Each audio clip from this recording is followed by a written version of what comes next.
हाँ जी, नमस्कार आप सभी को।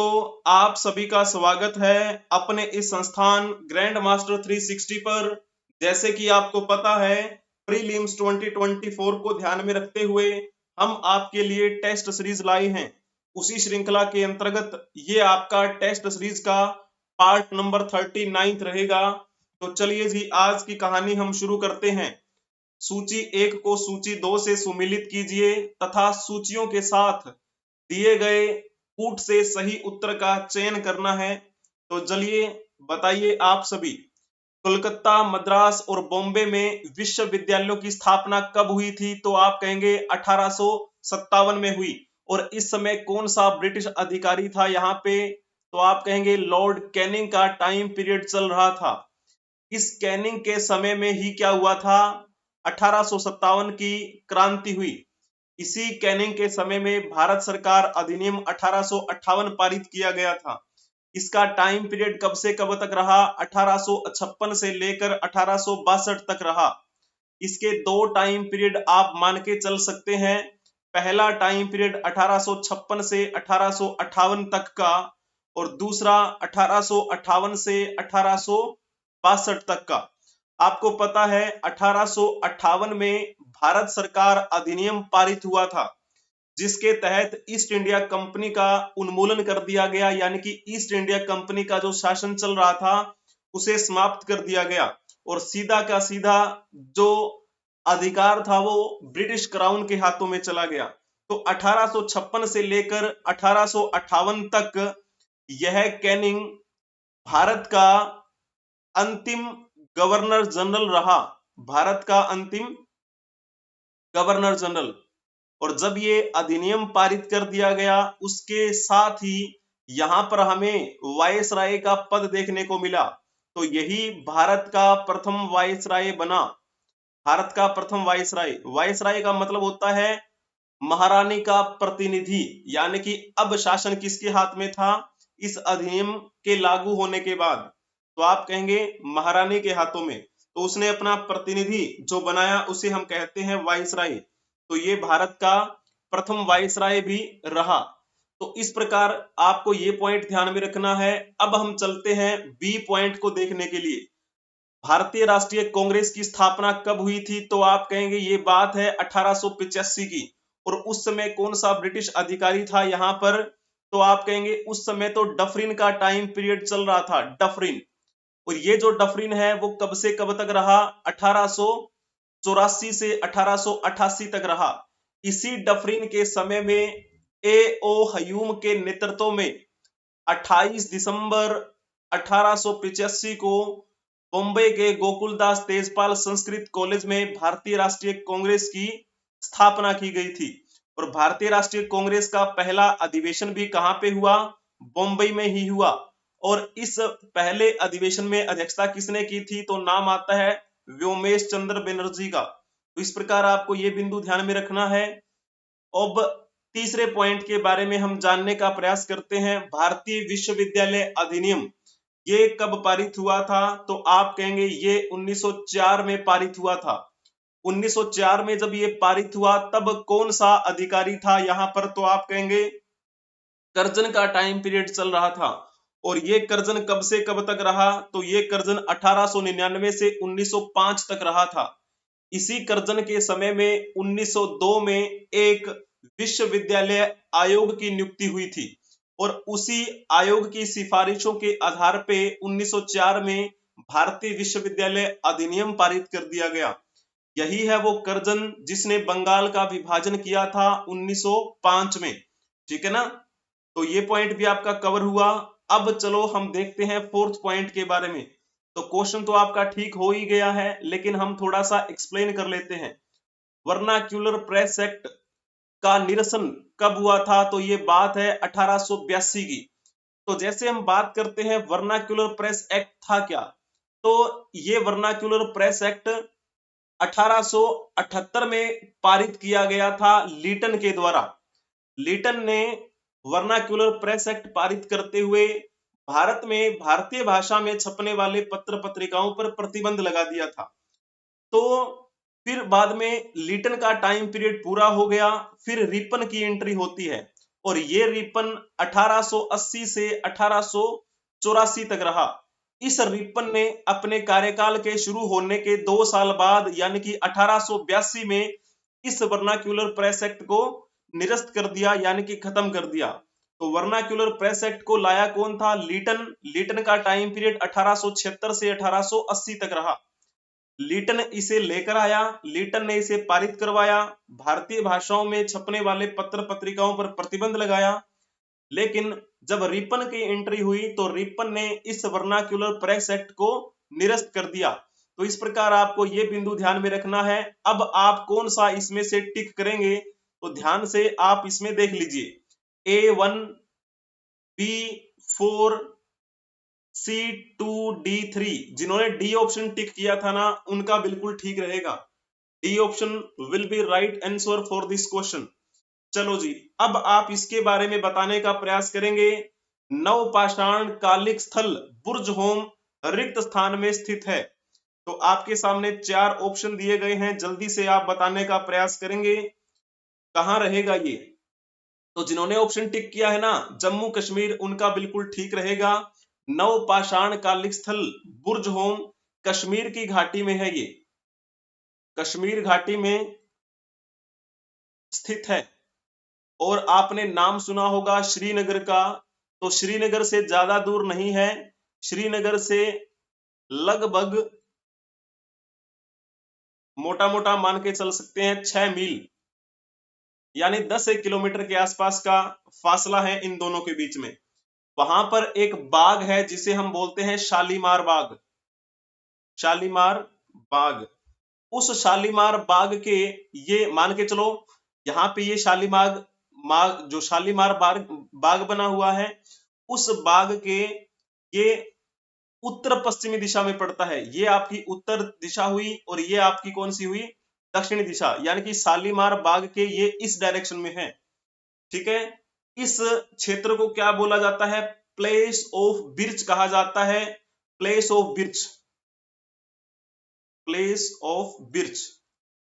अब इसे क्यों कहा जाता है प्लेस ऑफ बिर्च? क्योंकि इस जगह पे जब खुदाई का काम शुरू हुआ था तो यहाँ पर जले हुए बिर्च के बहुत सारे वृक्ष मिले थे, इसी वजह से इसका नाम पड़ गया प्लेस ऑफ बिर्च। और हमें यहाँ से किस प्रकार के साक्ष्य मिले हैं? तो मानव के साथ कुत्ते को दफनाए जाने के साक्ष्य मिले हैं। मानव के साथ कुत्ते को दफनाए जाने के साक्ष्य हमें यहां से मिले हैं। और खुदाई के दौरान ये पता लगा है कि वहां के लोग गड्ढों में रहा करते थे। यहाँ पे आपको समझाने का प्रयास किया है, गड्ढों में रहते थे लोग। यहाँ पर ये बना हुआ है ना, नीचे गड्ढा बना हुआ है और इसको बाद में वो ढक देते थे और इन गड्ढों को वो छपरों से ढक देते थे। और इस प्रकार से हमें और क्या साक्ष्य मिले हैं? तो यहां से भूरे रंग के मृद भांड जो है वो मिलते हैं। इससे ये अंदाजा लगाया जाता है कि वो भूरे रंग के मृद भांडों का प्रयोग करते होंगे, प्रयोग करते थे। इसके अलावा हमें क्या मिला है यहां से? तो पत्थर के औजार मिले हैं, पत्थर के औजार। इसके अलावा कुल्हाड़ियां मिली हैं। इसके अलावा और मिले हैं हमें मुसल,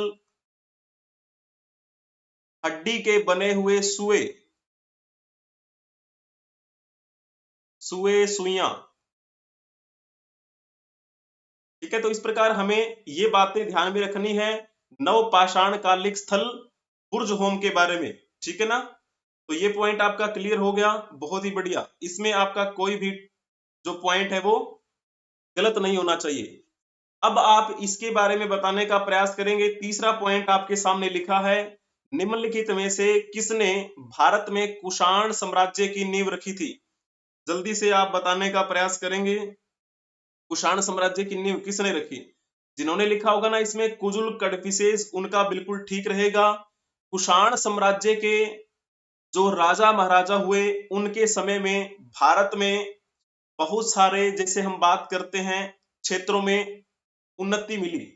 जैसे धर्म के क्षेत्र में विस्तार हुआ, कला के क्षेत्र में विस्तार हुआ, साहित्य के क्षेत्र में विस्तार हुआ और दर्शन के क्षेत्र में भी विस्तार हुआ।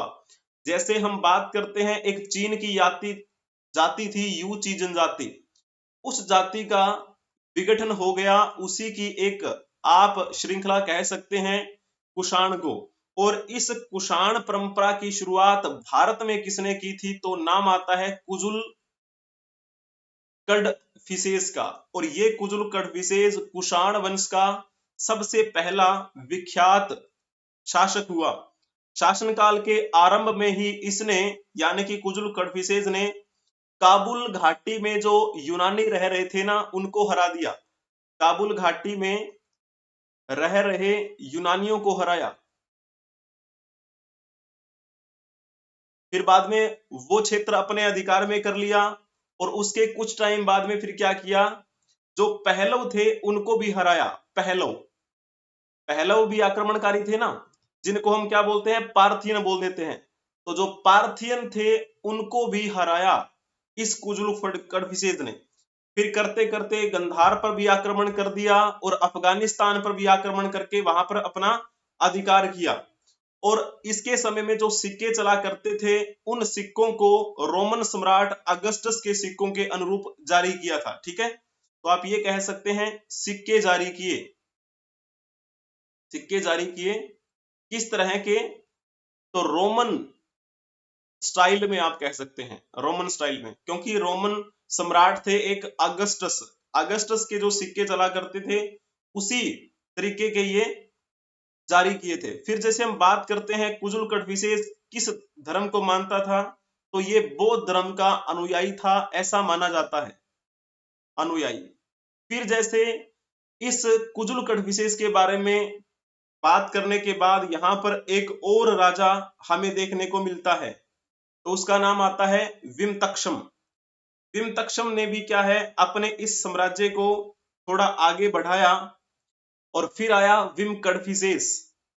और इस परंपरा का सबसे शक्तिशाली राजा कौन हुआ था, तो उसका नाम हम लेते हैं सम्राट कनिष्क।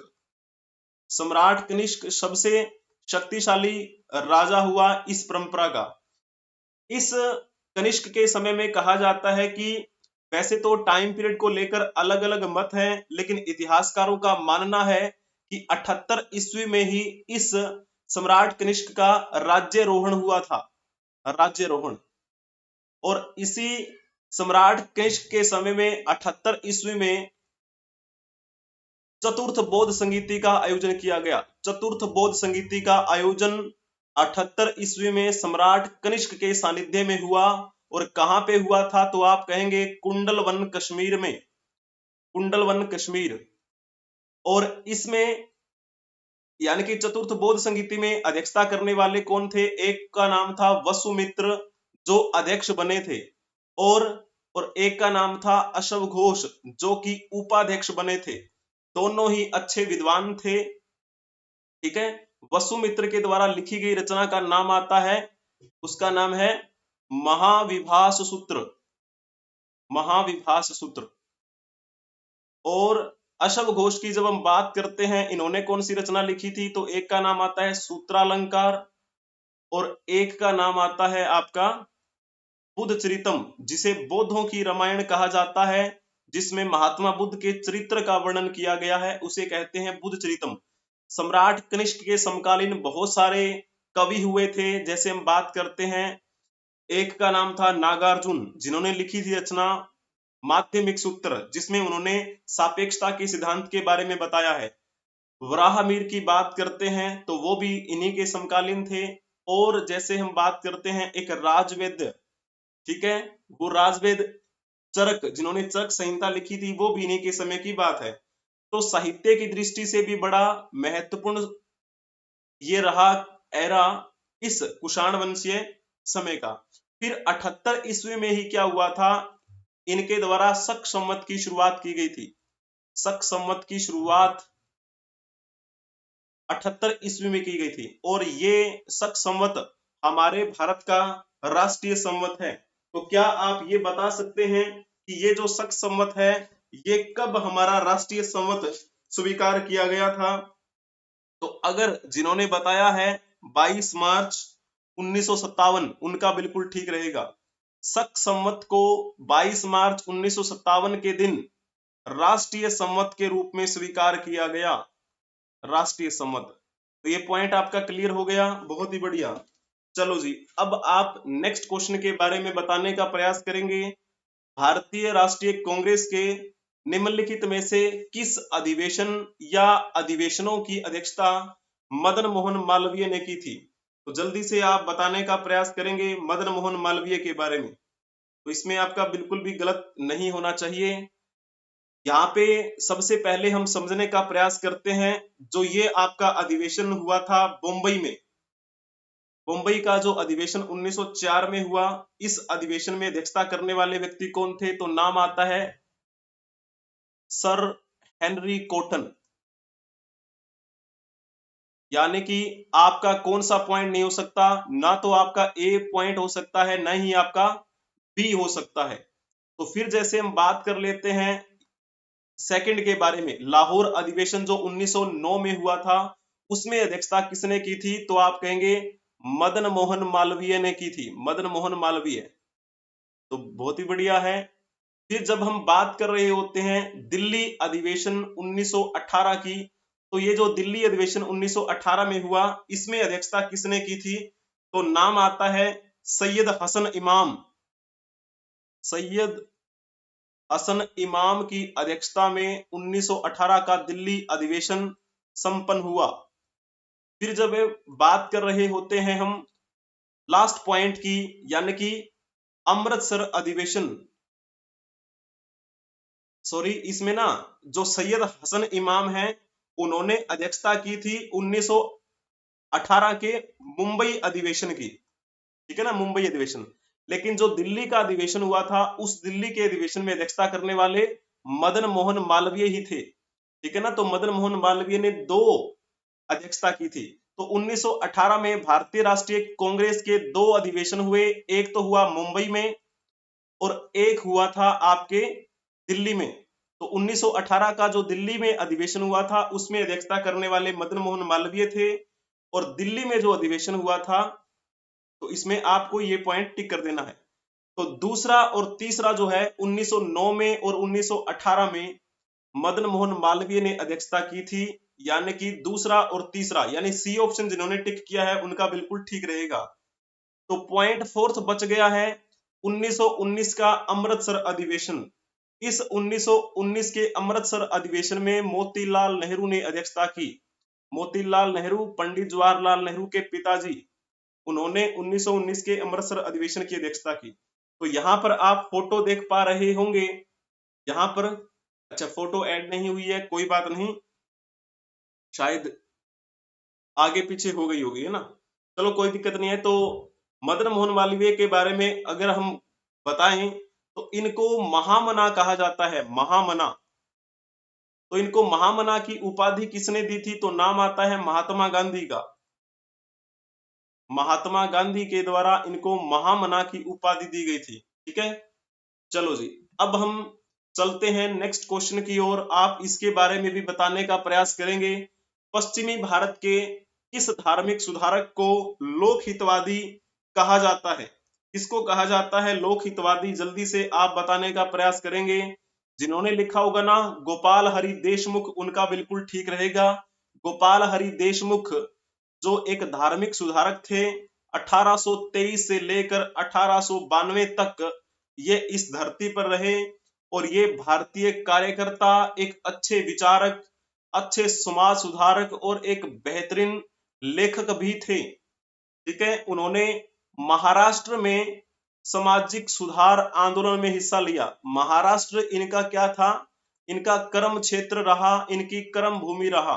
वहां पर जो सामाजिक सुधार आंदोलन चलाए जा रहे थे, उनमें इन्होंने पार्टिसिपेट किया। यहाँ पर ये फोटो देख पा रहे होंगे, गोपाल हरि देशमुख लोकहितवादी।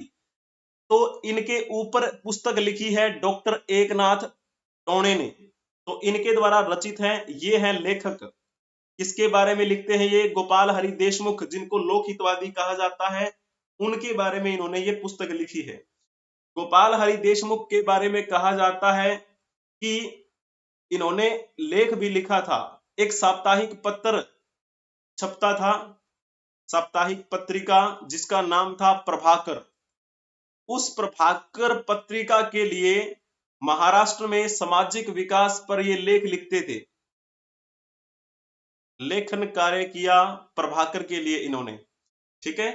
तो उनके पत्र, उनके प्रगतिशील विचार, उनके दूरदर्शी सोच के बारे में बताते हैं और उन्होंने समाज में फैली हुई बीमारियों से लड़ने के लिए समाज को प्रेरित किया और जातिगत जो भेदभाव होता है उसका भी इन्होंने विरोध किया।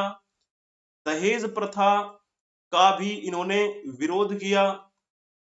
बाल विवाह के ये विरोध में थे और बहु विवाह के खिलाफ भी इन्होंने क्या किया था, आंदोलन चलाया। यानी एक से ज्यादा अगर शादी होती है किसी एक इंसान की तो वो भी गलत है। तो इस प्रकार इन्होंने कहा कि जो महिलाएं हैं उनको आगे आना चाहिए, उनको समझना चाहिए अपने अधिकारों को।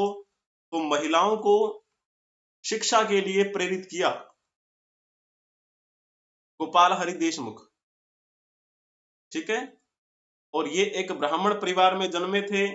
जब हम इनके पिता की बात कर रहे होते हैं तो थोड़ा सा आपको फ्लैशबैक में जाना होगा। तृतीय आंग्ल मराठा युद्ध, तृतीय आंग्ल मराठा युद्ध, ये युद्ध तो आपको याद ही होगा। लगभग ये युद्ध लड़ा गया था 1817 से 1819 के आसपास में। तो इस युद्ध में क्या हुआ था, मराठा साम्राज्य का अस्तित्व समाप्त हो गया था, ब्रिटिशर्स की इसमें जीत हो गई थी। और उस समय पेशवा कौन थे, तो बाजीराव द्वितीय उस समय पेशवा थे। तो बाजीराव द्वितीय जो पेशवा थे, मराठाओं के अंतिम पेशवा, उनके यहाँ पर एक सेनापति हुआ करते थे बापू गोखले।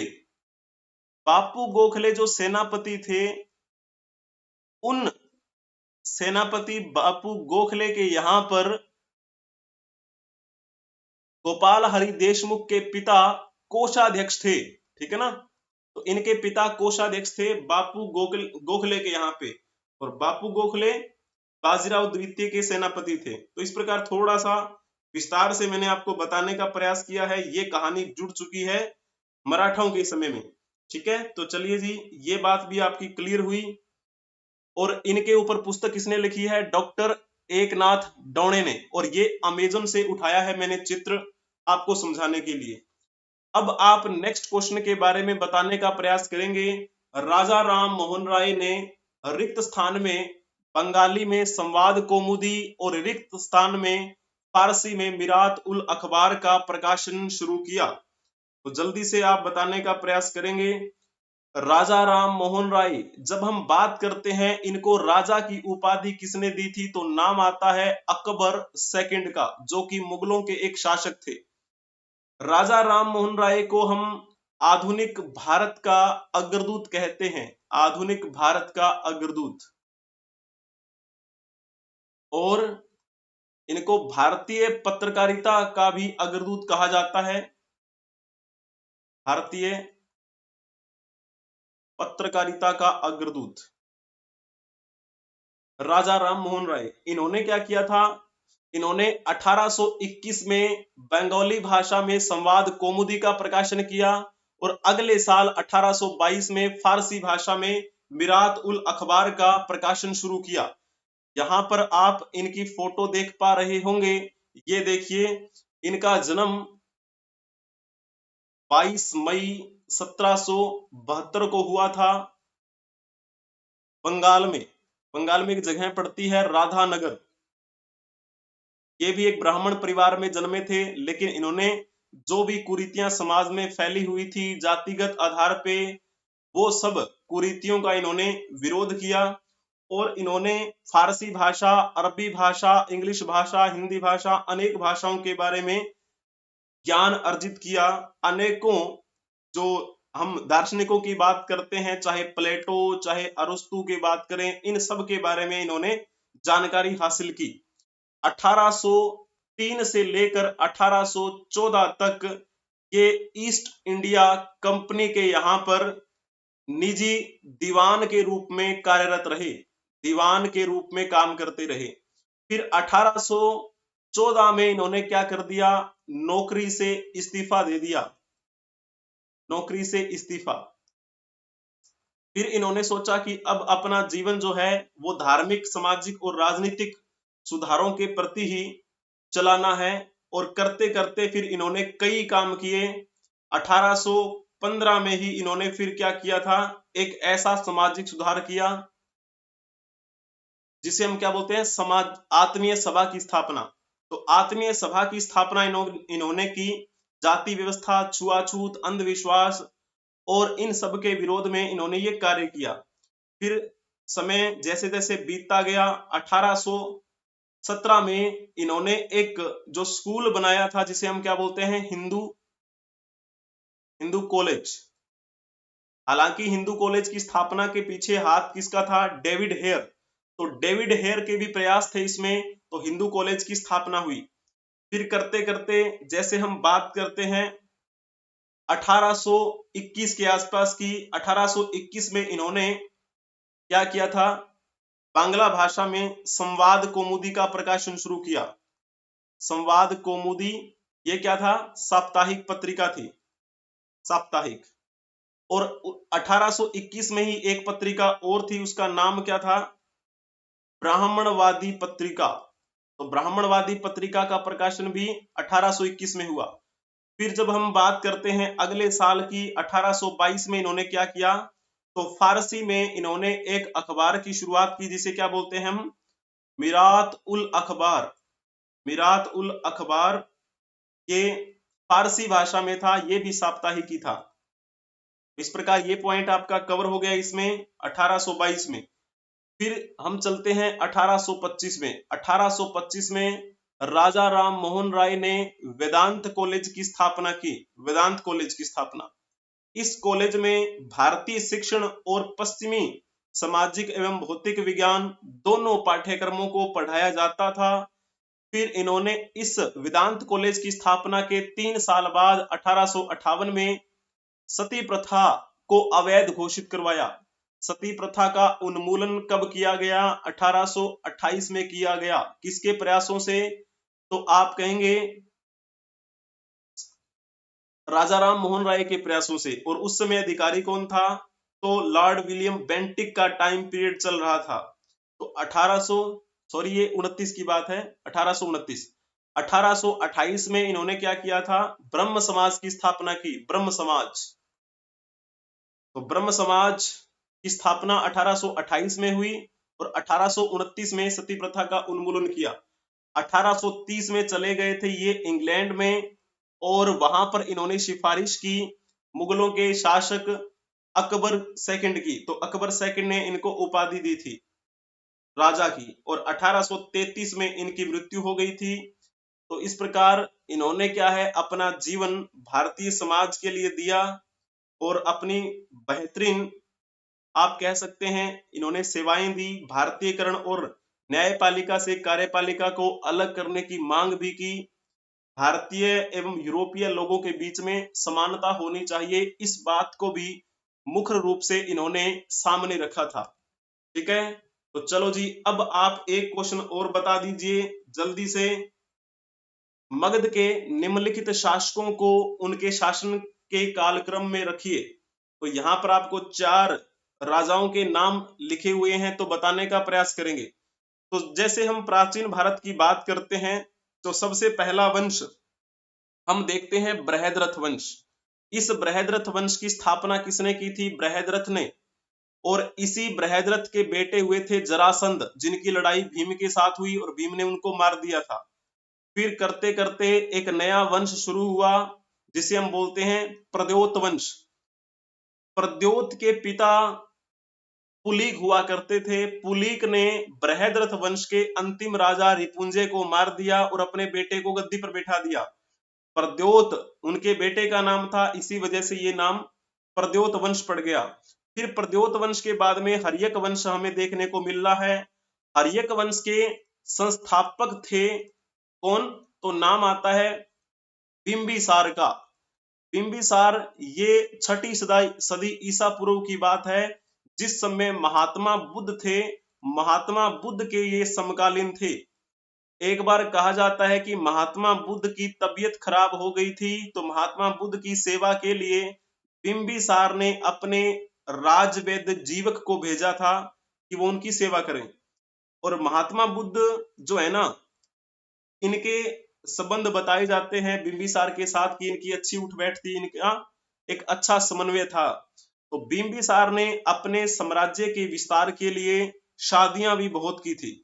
फिर बिंबिसार के एक बेटा हुआ अजातशत्रु। अजातशत्रु जिसे हम कुणिक के नाम से भी जानते हैं, इस कुणिक ने यानी कि अजातशत्रु ने गद्दी हासिल करने के लिए अपने पिता को मार दिया था, अजातशत्रु ने। फिर अजातशत्रु के बेटा हुआ था जिसका नाम रखा गया उदयन। उदयन ने भी ठीक वैसा ही किया। उदयन ने गद्दी हासिल करने के लिए अपने पिता अजातशत्रु को मार दिया। तो ऐसी कहानी थी। तो पहले राजा कौन हुए? बी यानी कि बिंबिसार। फिर बाद में डी लिखना है आपको, अजातशत्रु। अजातशत्रु और बिंबिसार के समय में राजधानी हुआ करती थी राजगृह। लेकिन जब उदयन की एंट्री हो जाती है तो उदयन ने गंगा नदी और सोन नदी के तट पर एक नया शहर बसाया था जिसका नाम रखा पाटलिपुत्र। तो पाटलिपुत्र को बसाया और पाटलिपुत्र को राजधानी भी बनाया सबसे पहले किसने? उदयन ने। फिर करते करते हम देखते हैं एक नया वंश आता है जिसका नाम हम लिया करते हैं शिशुनाग वंश। तो शिशुनाग वंश जिसकी स्थापना शिशुनाग ने की थी, उसने पाटलिपुत्र की जगह वैशाली को राजधानी बनाया। फिर करते करते ये वंश भी बीतता चला गया और फिर आया नंदवंश। नंदवंश के संस्थापक थे महापद्मानंद और अंतिम राजा थे घनानंद। घनानंद को मार के चंद्रगुप्त मौर्य ने मौर्य वंश की स्थापना की थी। इस मौर्य वंश के संस्थापक तो थे चंद्रगुप्त मौर्य, और चंद्रगुप्त मौर्य के बेटे हुए थे बिंदुसार। तो बिंदुसार और बिंबिसार में अंतर है। बिंदुसार चंद्रगुप्त मौर्य के बेटे थे और बिंदुसार के ही बेटे थे सम्राट अशोक, जो मौर्य साम्राज्य के सबसे शक्तिशाली राजा हुए। तो यानी कि बी डी और उसके बाद में आपको लिखना है ए फिर सी, बी डी ए सी। जिन्होंने लिखा होगा ना थर्ड ऑप्शन उनका बिल्कुल ठीक रहेगा। C option will be right answer for this question. तो इस प्रकार आपको ये बिंदु ध्यान में रखने हैं। आज के लिए हम इतना ही रखते हैं, हम नेक्स्ट क्लास में मिलेंगे। तब तक के लिए आप हंसते रहें, मुस्कुराते रहें, पढ़ते रहें। जय हिंद, जय भारत, वंदे मातरम।